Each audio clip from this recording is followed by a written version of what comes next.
Wolwi odpali? Po urlopie czy nie? No obudź się, Wolwi, obudź. Prąd był wyłączony. Budzi się, Wolwi, do życia. Pięknie. Witamy po urlopie. Urlop był długi i piękny. Trwał praktycznie całe 4 tygodnie z przerwami, bo było jeszcze troszkę wyjazdów, więc takiego stricte urlopu miałam tydzień i byłam na Majorce i się trochę poopalałam. Nie widać, bo już zeszło. Ale byłam też na wyścigach z Eurowagiem w Niemczech. Byłam też w Bieszczadach. Byłam w Bieszczadach, byłam w wielu różnych miejscach, tak lokalnie, na Podkarpaciu. I ostatecznie ten urlop zakończył się urodzinami mojej chrześnicy. No i oto jesteśmy w Delta Trans w Świętochowicach. Delta Trans, bardzo dziękuję za to, że Wolwi mógł sobie tutaj stać bezpiecznie. Bardzo dziękuję. Dziękujemy i pozdrawiamy i Deltę, i ekipę, i kierowców. No i słuchajcie, plan jest teraz taki. Włączymy po pierwsze kamerę. Dobrze. Plan jest teraz taki, że tylko się zaloguje tachograf, jest za 6:12. A czwórka wciąż pozostaje moją najbardziej nielubioną autostradą. Słuchajcie, jechałam dzisiaj 4 ponad godziny. Nie, 4 godziny z Rzeszowa do Katowic. No po prostu dawniej, tak jak dawniej w czasach, kiedy nie było jeszcze autostrady. No po prostu masakra. Takie masakryczne korki. Już nawet górą jechałam i dalej za mało. No w każdym razie, słuchajcie. Jedziemy teraz na serwis od razu, bo tutaj na terenie Delta Trans jest Volvo Trucks Center. Podobno jeszcze miesiąc albo 2, bo później Volvo się przynosi już na do nowej lokalizacji. Ale właśnie dzisiaj jeszcze mamy tam jakieś rzeczy zrobić doserwisowe, więc jedziemy od razu, bo jestem na 12, mówiona jest za 5. Wolwi! Jak Ci się stało? Dużo zdjęć dostałam Ciebie tutaj. Więc wiem, że byłeś na oku.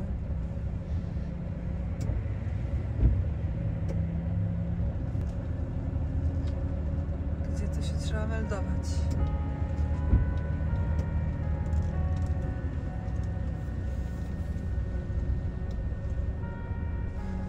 Może trzeba było w ogóle nie wyjeżdżać w sumie. Idę się zapytać.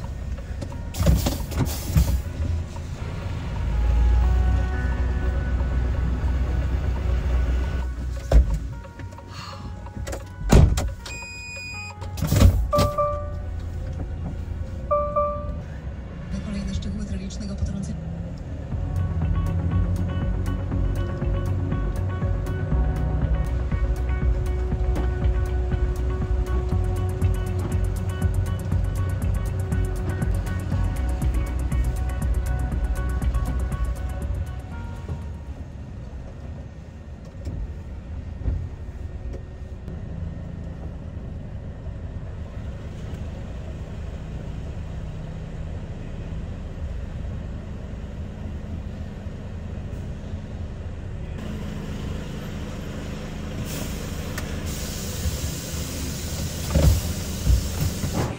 Udało się tak, że nie musiałam się rozpinać. Pada deszcz, po urlopie od razu się rozpinać.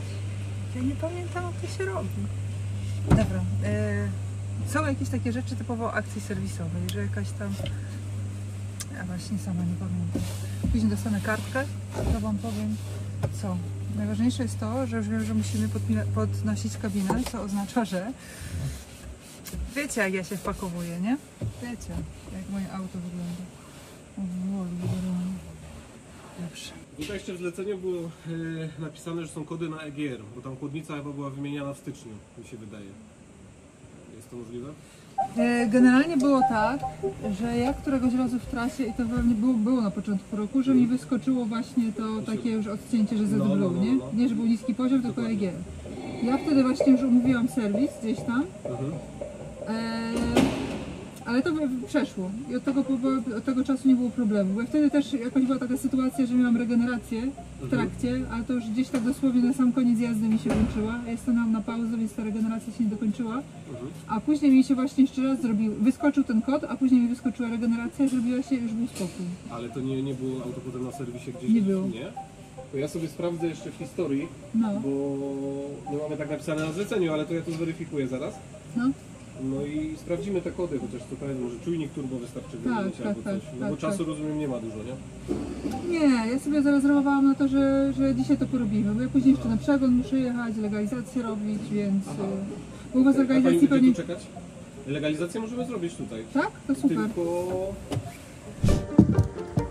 W Volvie jest tak pięknie posprzątane, że aż przyjemnie. To jest zawsze dla mnie kluczowe, że ja zazwyczaj jak wracam z trasy, to po prostu już nie mogę, ale już wszystko wypakuję sobie i poskładam. Tego muszę jeszcze całego ogarnąć. Widzicie, tutaj robiłam taki czymś, ładnie pachnie. Muszę ogarnąć, po prostu chcę mieć taki właśnie efekt, jak wracam po trasie do auta, że jest czyściutko. Możemy w ogóle w końcu ten trochę.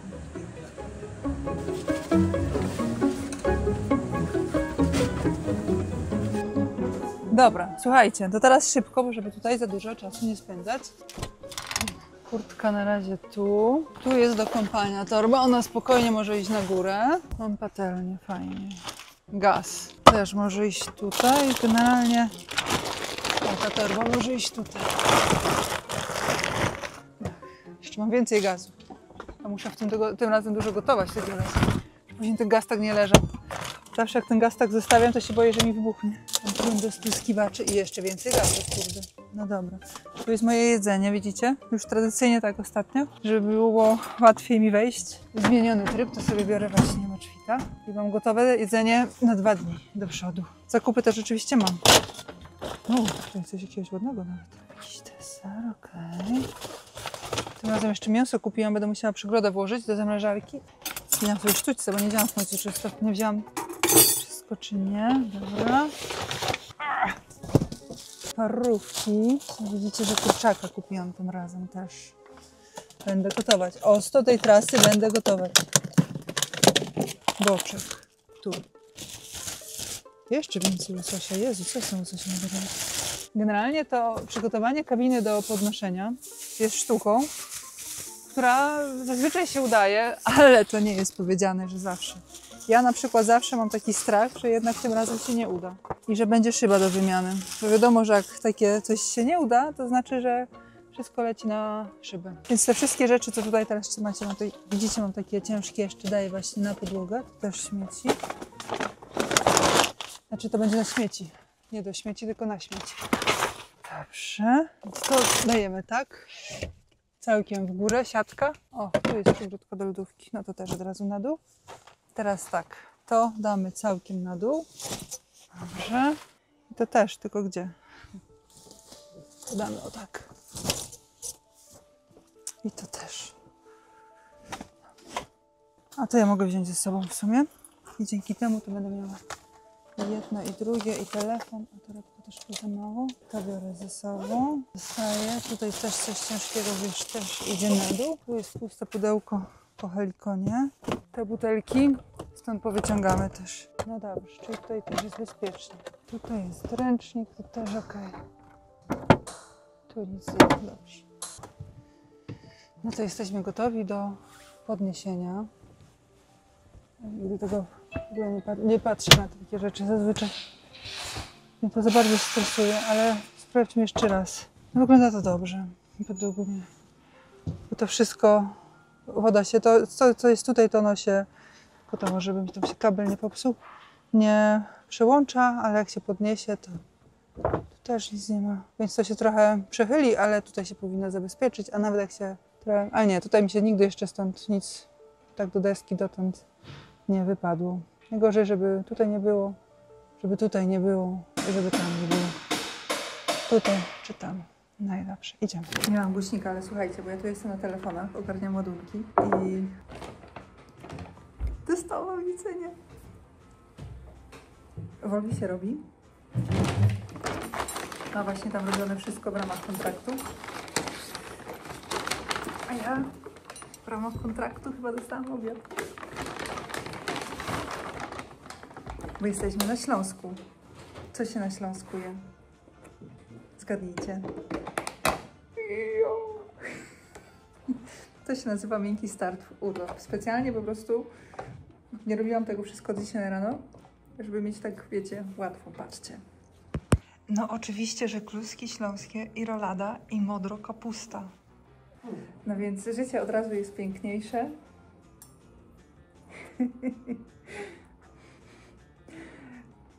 Od razu się łatwiej pracuje.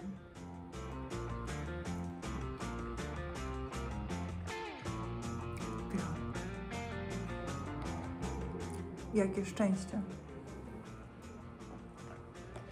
No dobrze, już jesteśmy po. Wszystko jest porobione. Był wymieniany pasek albo napinacz od alternatora. I to jest tak jakby po prostu przewidziane właśnie, czy to czasowo, czy wedle przebiegu. I jeszcze też było jakiś czujnik.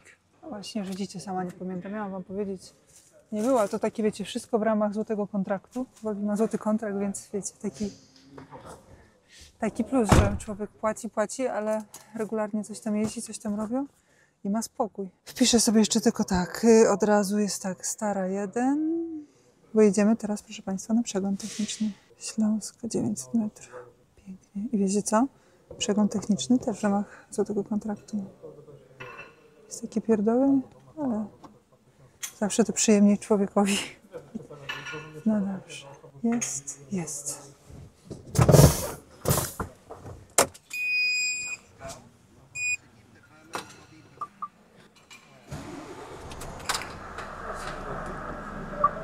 O, a tu trzeba będzie tankować. A, tu nic.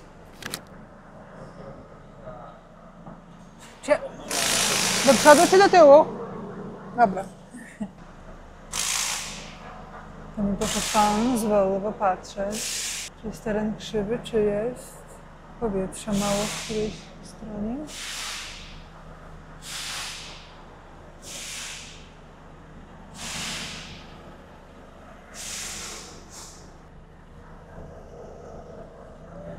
Jest placów bardzo dużo, więc można sobie tak się właśnie wyłamać i dookoła. No i tamtędy, tak. Tamtędy wyjeżdżam, tak, dokładnie. Super. Dziękuję jeszcze raz bardzo. Wzajemnie. Dobrze.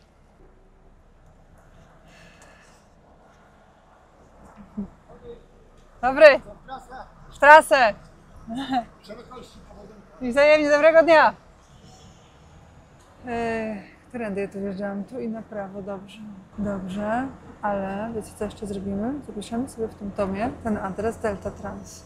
Jak raz pozwolili, może drugi raz też pozwolą o fajna lokalizacja.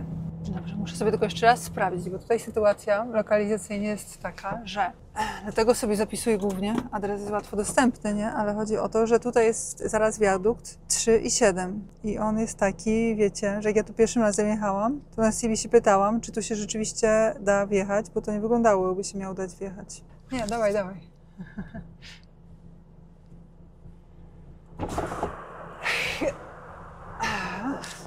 Dobra. A właśnie, to jest takie 3,7, ale takie, wiecie, polskie 3,7. O, to są śliwki! Ale jeszcze śliwki są za młode. Jeszcze takie, wiecie, różowate, a nie... No, ładne te śliwki, ładne. Jak widzicie raz, że tutaj to już jest pewnie ostatnie tygodnie działania serwisu Volvo tutaj. Później już będzie nowy budynek. To jest raz, a dwa, że teraz tu jest tak. Od delty. Poczekajcie, bo tu mi pokazuje 8 km. Ta nawigacja, bo ona się pewnie boi wiaduktu. Tak jest. Boi się wiaduktu. Ale już wam powiem, o co chodzi, bo tamten uważa, że ten kawałek jest tutaj zamknięty i tutaj są remonty, ale czy ono jest zamknięte, czy nie? Dobrze, Stara 1, Ruda Śląska. No tak, ta jest zamknięta, ale tu jest niby taki przejazd. Ale on jest pod wiaduktem i tą w życiu nie puści pod wiaduktem 3,7. Dobra, jedziemy pod ten wiadukt 3,7. Jak przyjechaliśmy, to i w jedną stronę, to pojedziemy w drugą, nie? Jak wszyscy tu jeżdżą, to ja pojadę. Zrobimy przegląd i na dzisiaj będzie tyle. Ale jutro! Idę się pożegnać. Już! Jeszcze raz na żywo, tak to jeszcze na internecie widziałem, a nie spodziewałem się, że na Delcie. No, idę się pożegnać, także dziękuję. Zapraszamy ponownie. Może wpadnę. Jak jest zaproszenie? Tak, no, na urlopie. Tam w prawo ja teraz przejadę, nie? Pod ten wiadukt. Po tym wiadukt tylko ośka spuścić. Tak, to się... Ma dyma, ale No. się mieści, tylko ta Opuścić. ośka trzeba spuścić. Dobra. 4,10 przewodzi. No. 4,12. Dzięki, dobrego dnia.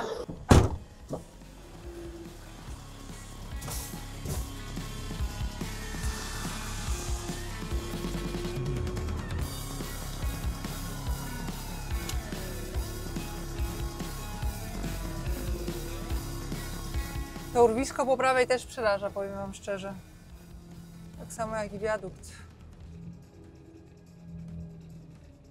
Ale za mną ciężarówka, a przed nami ciężarówki, więc to musi się skończyć dobrze.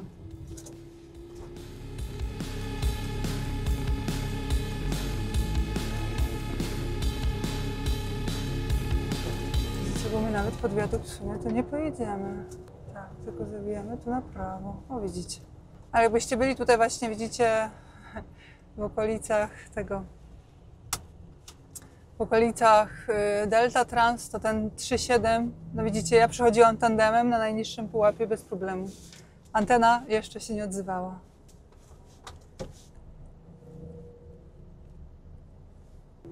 Tam to mówi, teraz już jest ok, ale mówił, że to nie była trasa dla mnie i jemu się tu nie podoba. Jak mu się na Śląsku nie podoba? Dobra, i ujeżdżamy w ulicę Starą. I to już jest kilometr do celu.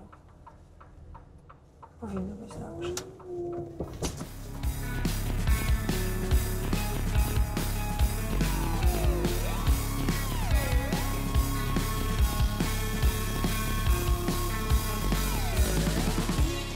I co? Że to jest gdzieś tutaj. Gdzie jest okręgowa stacja, widzicie, czy nie? Rozglądajcie się dobrze. Jeszcze kawałek przed nami niby. Czyżby tu? Okręgowa stacja, tak jest. A myślicie, że się wjeżdża tędy, czy którędy? Zaryzykujemy tędy. Tak na mój chłopski rozum.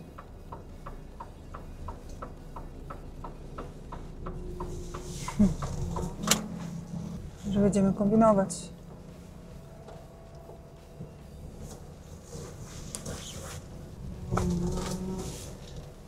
Ja powiem, że jest dużo miejsca. Ale weszło, prawie.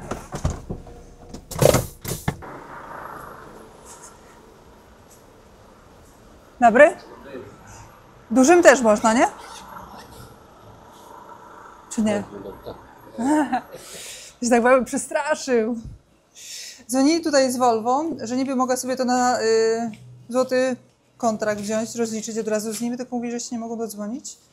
I to, i przyczepa też, całość. To pan tak skanuje, pan wszystko już widzi, tak? No.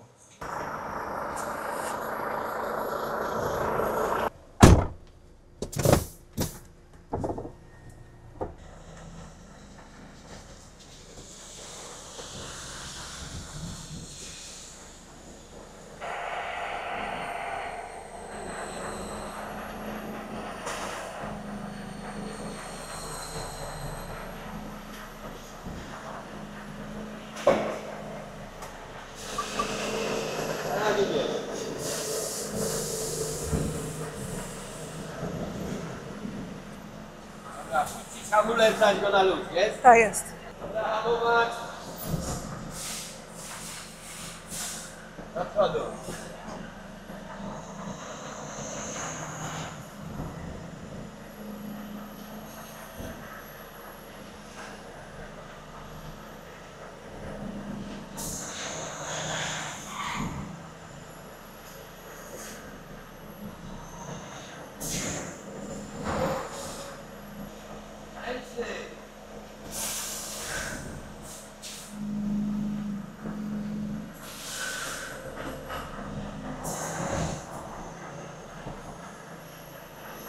Tak, dalej, tak?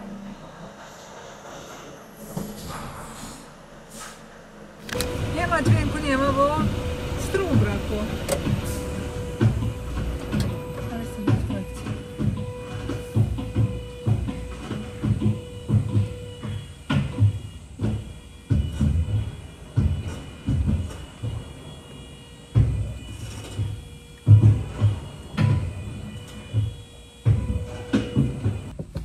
Nie wiem, czy to coś daje na tym.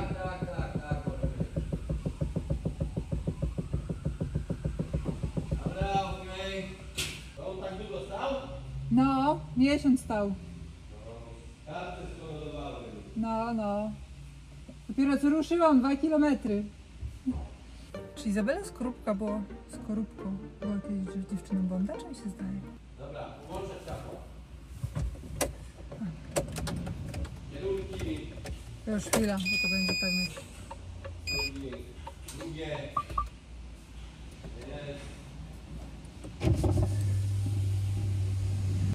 Dobra, światła jeszcze raz, hamulec. Dobra, jest. Sprawdzimy zaraz w przyczepie. Jeszcze raz światła. Drugi. Hamulec. Okej. Próbować minimalnie do tyłu, bo tu jest koło na blaszkę i brakuje tyle. Do tyłu.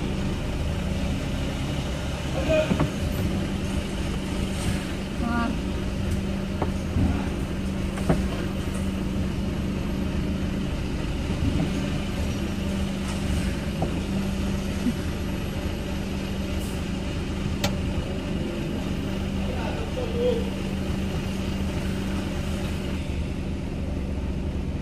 Wyjechać kawałek do przodu, a to sprawdza jeszcze numery w naczepie i Dobra. wypisz sobie, dobra? Dobra.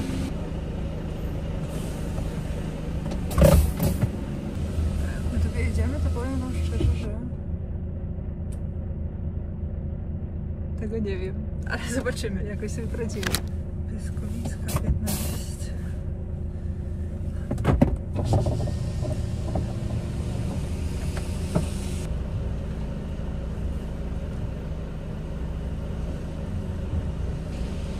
Jest mega ciężki.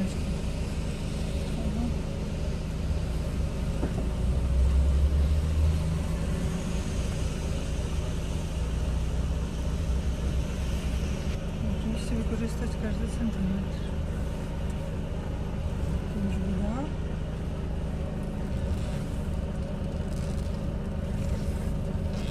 Dobra.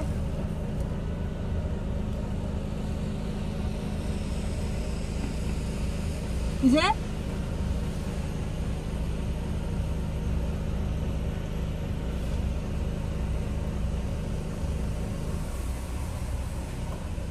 Widzicie? W sumie to nie było tak ciężko. Teraz ciężej chyba będzie raczej znaleźć dojazd. Dobra.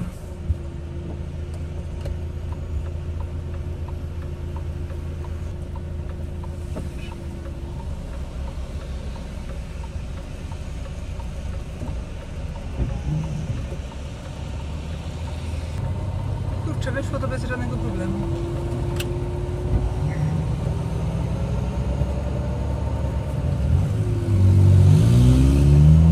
Dobrze. Słuchajcie, przegląd zrobiony. Myślałam, że będę robić legalizację tachografu, bo tej jednej rzeczy nie miałam zapisanej w opisie. I wydawało mi się, że to będzie już niedługo, ale się okazało, że jednak jeszcze do 24 września, do moich urodzin. Więc Volviego za jakiś czas będę zostawiać właśnie już na taki przegląd duży, bo dzisiaj to były takie, wiecie, mniejsze rzeczy, ale wiecie, alternator, jak trzeba już ten pasek napinacz zrobić od alternatora, to mi nie potrzeba, żeby gdzieś mi tam prądu brakło w którymś momencie.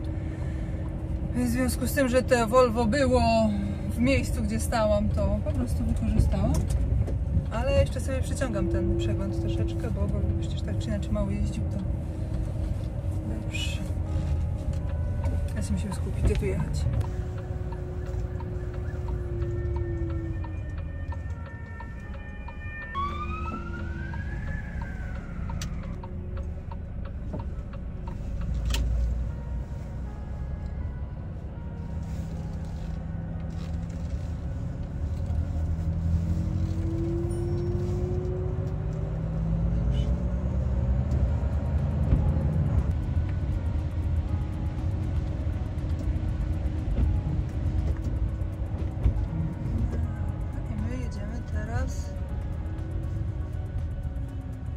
Pod ten 3,7. No tutaj. No gdzieś, mamy, tu jest.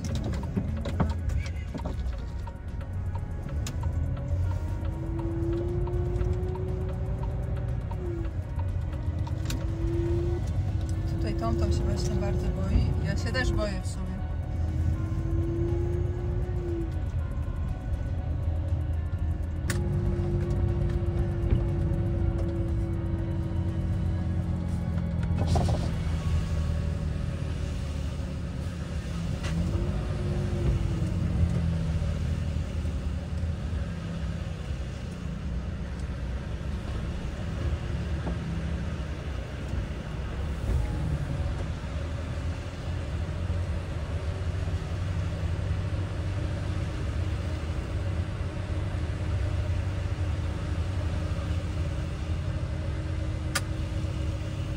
tak mi teraz przeszło przez myśl, że może jak młodzi kierowcy albo przyszli kierowcy oglądają, myślą, że z każdym wiaduktem, jak jest tak oznaczony z 3.7, można sobie jeździć. Absolutnie tak nie jest. Absolutnie nie. Tak nie wolno jeździć.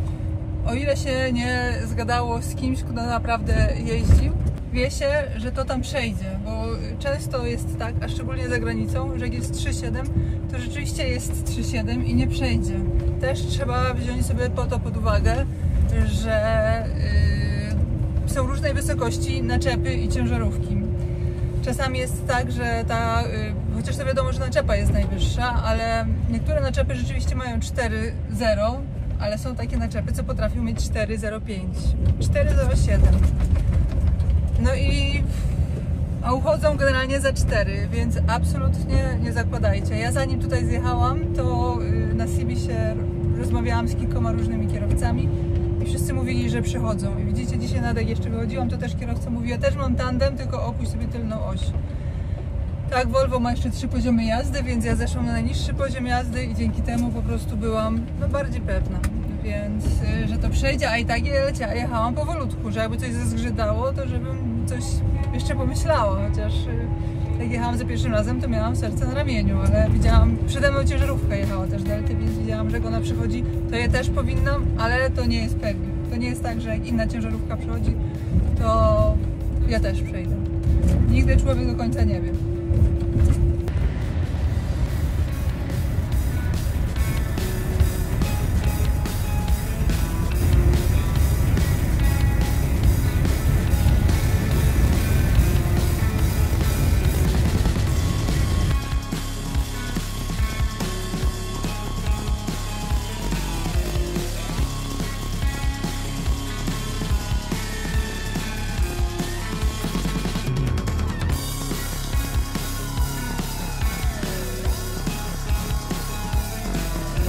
No dobrze, i proszę Państwa, nadłożyłam 5 km, ale dzięki temu stoję na dzikusie, bo pierwotnie to planowałam stać pod firmą, ale tam to było takie wiecie, na jakiej zatoczce. O, a tam było jedno miejsce i patrzcie, że zajechał. No nic, jest godzina 5. To czemu ja myślałam, że 3, że tutaj na pewno ktoś odjedzie? No nic, ale może jeszcze odjedzie, ale patrzcie, 5 godzina i cały mob jest zajęty. No więc trochę szkoda, że mi się nie udało dzisiaj załadować. Tak cały czas, szczerze powiedziawszy, miałam nadzieję, że jednak będę mieć taki ładunek, który będzie taki, wiecie, i dzisiaj, i jutro do załadunku, bo nie wiedziałam, jak z tym przyglądem pójdzie. No i jednak wyszło jak wyszło, że jest dopiero na jutro, ale jutro o 6 rano ładujemy i jedziemy gdzie? Do Niemiec. Dlaczego jedziemy do Niemiec? Bo stwierdziłam, że z Niemiec najłatwiej jest gdzieś wybyć w sumie wszędzie do Europy. Z jednej strony chciałam sobie pojechać gdzieś tam na Norwegię, bo wiadomo, że na moich oponach na Norwegię mogę jeździć tylko wyłącznie latem. Wiem, jestem jedną z tych przewoźniczek, co po prostu w zimie mnie nie ma na Norwegii, a w lecie tak, w lecie każdy potrafi. No to jest prawda, ale niestety jest to też podyktowane ekonomią i oponami. Patrz, jakiś dzieciak lata i pewnie szuka tego miejsca dla ojca, wakacje. No więc dobra, nie będę teraz przyciągać. Stanęłam na mopie, żeby mieć normalne warunki i teraz się rozpakuję. Są plusy i minusy tych worków marynarskich. Plus jest taki, że się dużo mieści. Minus jest taki, że w tym się nic nie da znaleźć. Nie jest tak w torbie, że otworzysz, pozaglądasz i już. I to jest minus, ale doszłam do wniosku, że to jest też plus. Plus jest taki, że nie ma, że ja dopiero tydzień będę chodzić, jeździć i cały czas wygrzebywać coś z toreb, tylko teraz to ja muszę wszystko wywalić i poukładać. I od razu mieć, tak trzeba. Może tak naprawdę zrobię. Na razie tak sobie tłumaczę. Zobaczymy.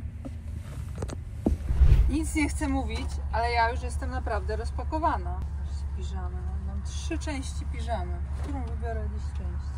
Wszystko jest w schowku na górze, jeżeli chodzi o ubrania. Jedzenie porozkładane, tu posprzątane. Nie wiem, co się ze mną stało, nie wiem. Pewnie dzięki temu, że no jednak ten dzień dzisiejszy był spokojniejszy. Taki bardzo delikatny, miękki start. No to widzicie, dzięki temu będę jeszcze pracować jak człowiek. Przecież ja normalnie to się rozpakowuję dopiero w pierwszy weekend w trasie. A ja pojadę jutro na załadunek rano rozpakowana. Boże, co się ze mną dzieje? Zepsułam się. Tu mi się stanik suszy, bo za późno wyprałam. Coś musiałam mokrego wziąć teraz. Tak nie może być aż wszystko idealne.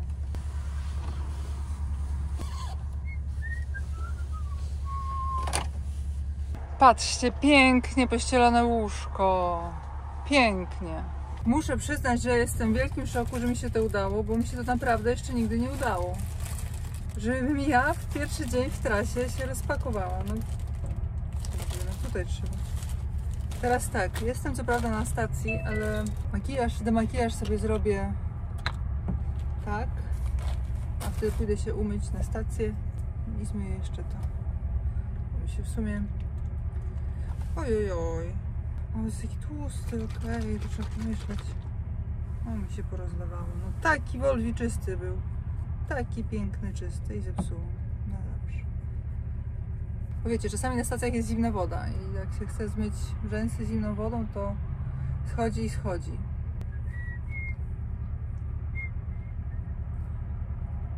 Się czepił mnie dzisiaj Ozzy Osbourne. Za światów. Czy już? Prawie. Sobie nie myślcie, że mam taką ładną cerę. Ja mam puder, widzicie? Jeszcze jeden. Kurde, ja to jestem fajtłapa, no. Trochę schrapałam deskę, ale to dobrze zmyję makijaż. Bym poszła na stację, to bym się trochę umyła jakimś mydłem i tyle by było. No w miarę, nie? Dobra. Teraz jak to się zmyłam, to mogę się normalnie wodą umyć. Już nie będzie problemu. Z pudrem. Taki puder jest ciężko zmyć. A wy nie wiecie, bo wy się nie malujecie. Dlatego wam mówię. Ale wszystko schlapałam. No przepraszam cię, Volvi, przepraszam. Wzięłam nowe, a już tyle wylałam, bo mi się wylało, no. Trochę tu, trochę tam. To jest... Idziemy na stację i idziemy spać. Przyszłam ostatecznie do toalety. Nie na stację, tylko do toalety, tak wiecie, w centrum publicznym Opowa i powiem wam, że ja to zawsze lubię sprawdzić, czy prysznic działa, czy jest tylko wyimaginowany. Działa. Muszę rano przyjść. Dlaczego nie?